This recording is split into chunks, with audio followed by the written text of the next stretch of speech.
എല്ലാവർക്കും രുചിയുടെ കൂട്ടിലേക്ക് സ്വാഗതം. ഇന്നത്തെ റെസിപ്പി ഫിഷ് ബിരിയാണിയാണ്. ആവോലി വെച്ചിട്ട് ഉണ്ടാക്കാൻ പറ്റുന്ന ഒരു ബിരിയാണി.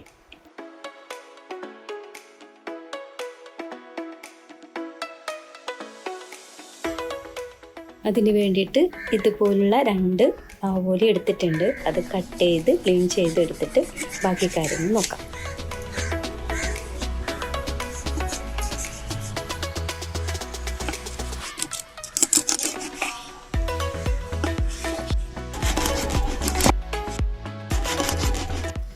അപ്പോൾ ഇത് കട്ട് ചെയ്ത് ക്ലീൻ ചെയ്തെടുത്തിട്ടുണ്ട്. ഇനി ഇതൊന്ന് വരഞ്ഞു കൊടുക്കാം.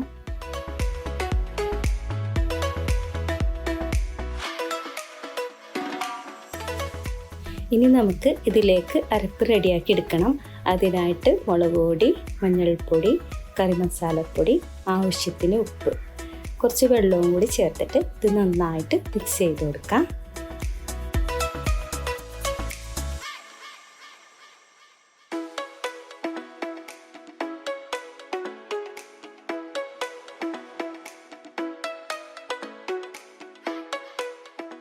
എന്നിട്ട് നമുക്ക് ഓരോ മീനിലും ഈ മസാല തേച്ച് പിടിപ്പിച്ച് കൊടുക്കാം.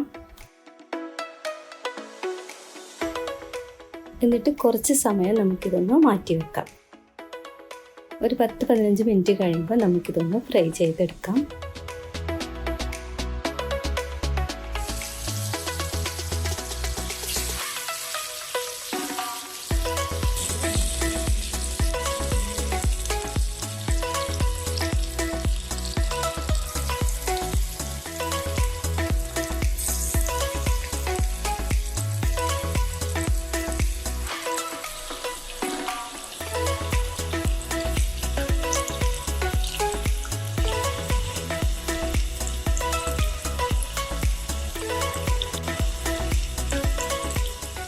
അപ്പോൾ നമ്മുടെ മീനെല്ലാം നല്ല ഫ്രൈ ആയി വന്നിട്ടുണ്ട്.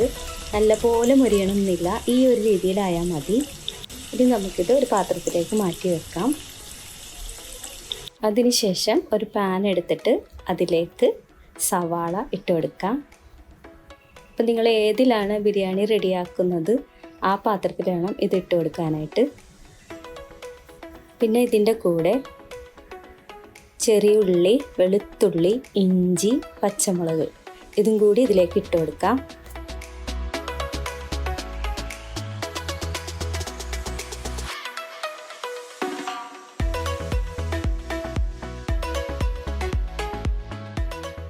ഇനി നമുക്ക് ഇതിലേക്ക് പൊടികൾ ചേർത്ത് കൊടുക്കാം. കറി മസാലപ്പൊടി, മുളക് പൊടി, മഞ്ഞൾപ്പൊടി, കുറച്ച് വെളിച്ചെണ്ണയും കൂടി ഒഴിച്ചു കൊടുക്കാം. എന്നിട്ട് കൈകൊണ്ട് തന്നെ ഇത് മിക്സ് ചെയ്തെടുക്കണം.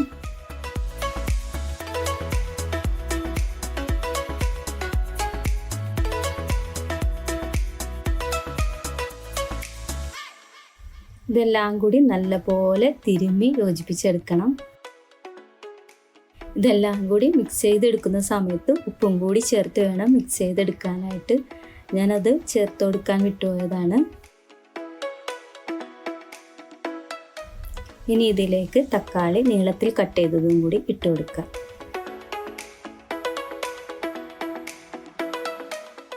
നല്ലപോലെ മിക്സ് ചെയ്ത് കൊടുത്തതിന് ശേഷം നമുക്കിത് അടച്ചു വെച്ചൊന്ന് വേവിച്ചെടുക്കാം.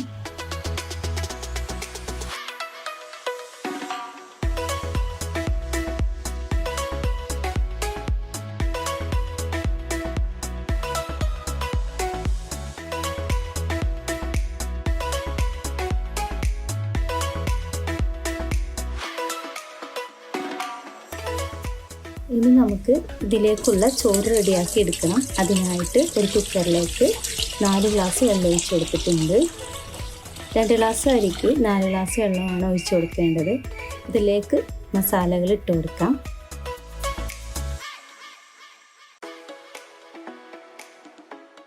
അതിനുശേഷം അതിലേക്ക് നമ്മൾ കഴുകി ക്ലീൻ ചെയ്തെടുത്തിട്ടുള്ള അരി ഇട്ട് കൊടുക്കാം. ആവശ്യത്തിന് ഉപ്പിട്ട് കൊടുക്കാം. ഇനി ഇതിലേക്ക് 1/2 കപ്പ് സൺഫ്ലവർ ഓയിലും കൂടി ഒഴിച്ചു കൊടുക്കാം.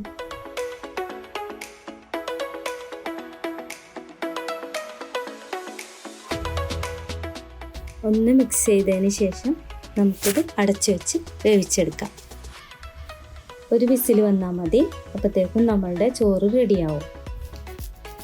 അപ്പോൾ നമ്മളുടെ റൈസ് ഇവിടെ റെഡിയായി വന്നിട്ടുണ്ട്. ഇനി നമുക്കിത് മാറ്റി വെക്കാം. ചോറ് റെഡിയായി വരുന്ന സമയം കൊണ്ട് തന്നെ അവിടെ മസാല നന്നായിട്ട് വെന്ത് വന്നിട്ടുണ്ട്. ഇനി നമുക്ക് ഇതിൻ്റെ മുകളിലായിട്ട് കുറച്ച് കറിവേപ്പിലയും മല്ലിച്ചീരയും പുതിനയും ഇട്ട് കൊടുക്കാം.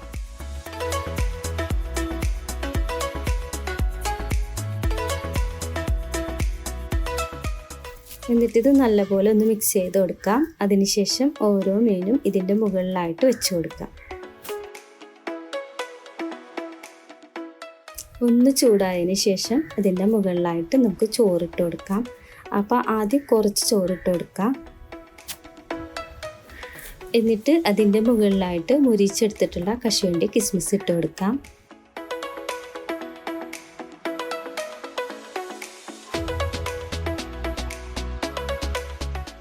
പിന്നെ ഇതിൻ്റെ മുകളിലായിട്ട് 6 kg നെയ്യാണ് ഒഴിച്ച് കൊടുക്കുന്നത്. അപ്പോൾ ഇത് ഞാൻ കശുവണ്ടി മുന്തിരി മുരിച്ചെടുത്തിട്ട് അതിലേക്ക് കുറച്ച് മഞ്ഞൾപ്പൊടിയും കൂടി മിക്സ് ചെയ്തിട്ട് എടുത്തിട്ടുള്ളതാണ്. അത് ഇതിൻ്റെ മുകളിലേക്ക് ഒഴിച്ച് കൊടുക്കാം. ഇനി ഇതിൻ്റെ മുകളിലായിട്ട് കുറച്ച് മല്ലിച്ചീരയും കൂടി ഇട്ട് കൊടുക്കാം. ഇനി ഇത് അടച്ച് വെച്ച് ഒരു 5 മിനിറ്റ് വളരെ തീ കുറച്ച് വേണം വെക്കാനായിട്ട്. അപ്പോൾ 5 മിനിറ്റ് വെച്ചെടുത്തിട്ടുണ്ട്. അപ്പോൾ നമ്മളുടെ അടിപൊളി ബിരിയാണി ഇവിടെ റെഡിയായി വന്നിട്ടുണ്ട്. വളരെ എളുപ്പത്തിൽ ഉണ്ടാക്കാൻ പറ്റുന്ന നല്ലൊരു ഫിഷ് ബിരിയാണിയാണ്. അപ്പോൾ ഈ റെസിപ്പി നിങ്ങൾക്ക് ഇഷ്ടപ്പെട്ടിട്ടുണ്ടെങ്കിൽ ലൈക്ക് ചെയ്യാനും ഷെയർ ചെയ്യാനും സബ്സ്ക്രൈബ് ചെയ്യാനും മറക്കരുത്. അടുത്തൊരു വീഡിയോയുമായി വരുന്നത് വരെ ബൈ ഫ്രം കൂട്ട്.